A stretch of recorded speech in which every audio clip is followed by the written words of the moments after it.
And I remember being out in the field, and my temperature 100 and, I think it's something like 104. And they told me I had to pack up all my gear, take all that stuff back to the company area. Here I mean, I'm almost delirious.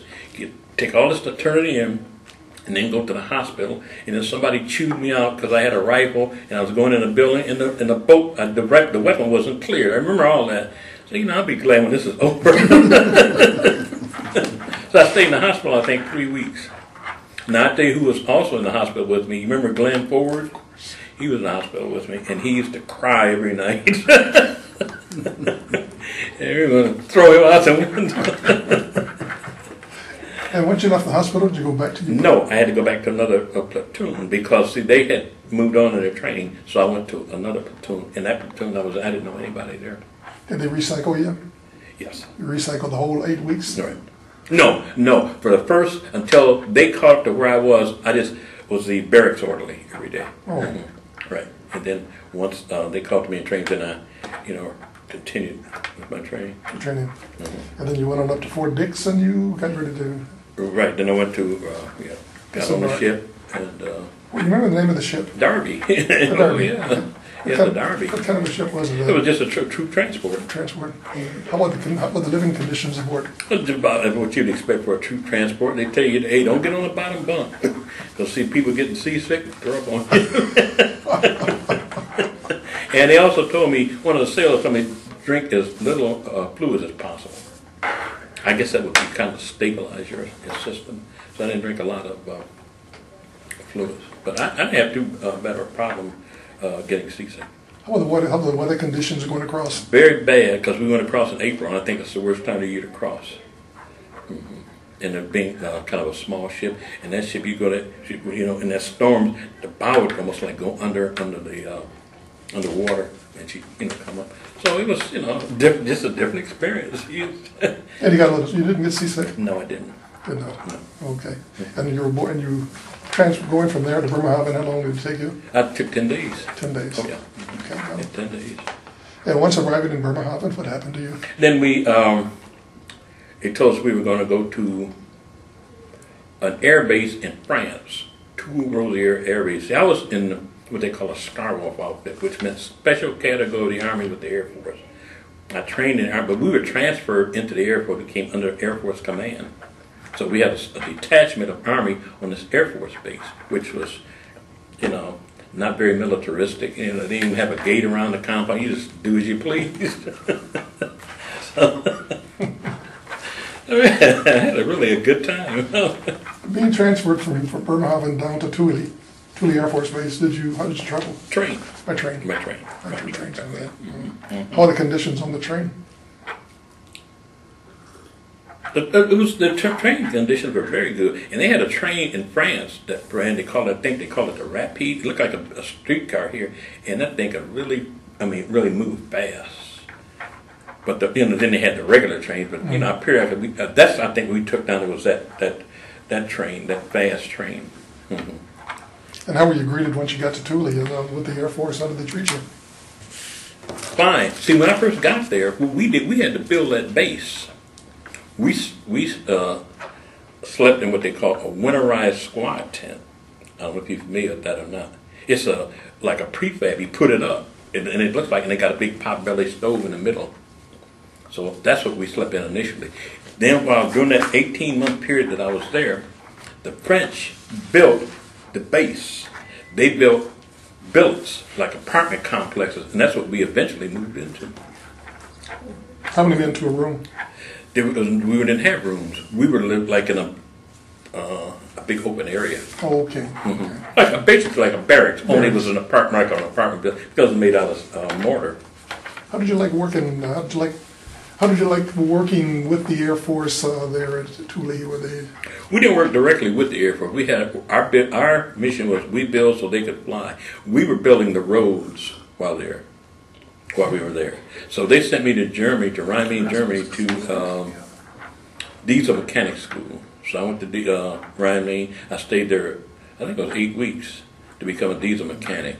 And when I came back, I did very little diesel mechanic work. I was in what they call a line company. And that company got transferred from France to somewhere in Germany. But they left 6 of us behind, and they put us in what they call a headquarters company. So I stayed there with the headquarters company, and I did just minimum mechanic work. And then after that, after doing the mechanic work, I became a heavy equipment operator, which I really liked because we were operating all that heavy equipment, those big D8 cats, rollers, because we were building roads. So I got, I really liked them. We worked from 6 in the morning until noon, and after that you go downtown. Is that right? What? What was the nearest town, and what did you do when you got downtown? The nearest town was called. Let me see, what was the name of it? It was town. Parmesan was one town, and Nancy, France was probably a good sized town. And Toul was a town. I seldom went to Toul. We would go downtown to Nancy, just have a good time. But we used to go to Paris as often as possible, maybe 2-3 times a month. How long could you stay in Paris? Well, what do you see? You get like a 3-day pass. 3-day pass? Oh yeah. You wear civilian clothes. Oh, wonderful. Were you reassigned out of France at all while you were there in Europe? Only to go to Germany to school. Only to school. And I was really impressed with barracks in Germany. Because we stayed in the barracks where the Luftwaffe stayed initially. And those apartment buildings were beautiful. You had everything you needed right in that compound. The service club, they had a band every day. You go to the drink, you do anything you want right in that compound. The thing I didn't like about Germany is that they had, what do they call it? You could only go to town for a certain, say, for 12 hours. If you got a pass, it was only good for like from noon until midnight, or you can get one from midnight till noon. And I didn't like that.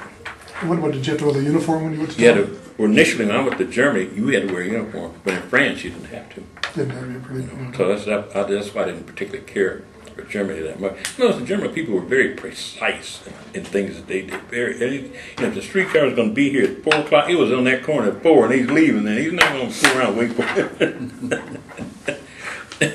And the other thing I noticed about Germany, the people seem to be rather loud, and I didn't like those accordions. Did you get your fill of schnitzels while you were there, and German beer? Wiener Schnitzel, yeah. Schnitzels? Yeah, and German beer, I like the German. And everybody had a Stein, and everybody had a big pocketbook. They carried the briefcase in with the lunch in it? Yeah, beer and a sausage in there, and the French had a bottle of wine, a piece of bread, and a piece of ham. So you sound like you certainly rather enjoyed your stay there in France. Oh, I did. I think it was probably some of the best times of my life, just being there. But you get a chance to visit another way of life, and not to have a lot of responsibility. You just like being on a picnic. So when you got ready to leave, what kind of transportation did you take leaving out of France to coming back to the States? Same thing, going back to Bremerhaven on a train, then getting on a boat, a ship. It was called the Goethals, the one I came back on, and that was in September. So the weather was nice, much nicer than it was in April. How did it compare to the Derby? About the same size ship. Mm-hmm. How did you find when you got into the Gulf Current up in the middle of the Pacific? Things pretty smoothed out? I really didn't pay that a lot of attention. See, because my assignment coming back, I was assigned as an MP on the ship, and I had to pull guard duty. So I really didn't pay that a lot of attention. The one thing that they did stress on a ship is fire. You got to be very careful with your smoking. You really get a lot of difficulty if you were, throwing cigarette butts down, lit cigarette butts down, because I guess that's probably the biggest fear on a ship is fire. Mm-hmm. What about the food there in Thule?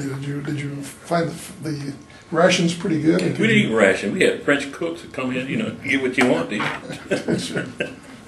And being on an air base where they open 24 hours a day normally, a lot of those places were.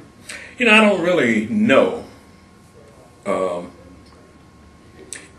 I would say that the being on an Air Force base as opposed to an Army base, it's just a lot more relaxed in things like saluting officers. Now, when I was at Fort Leonard Wood, in basic training, if an officer came by in a car, you had to salute him.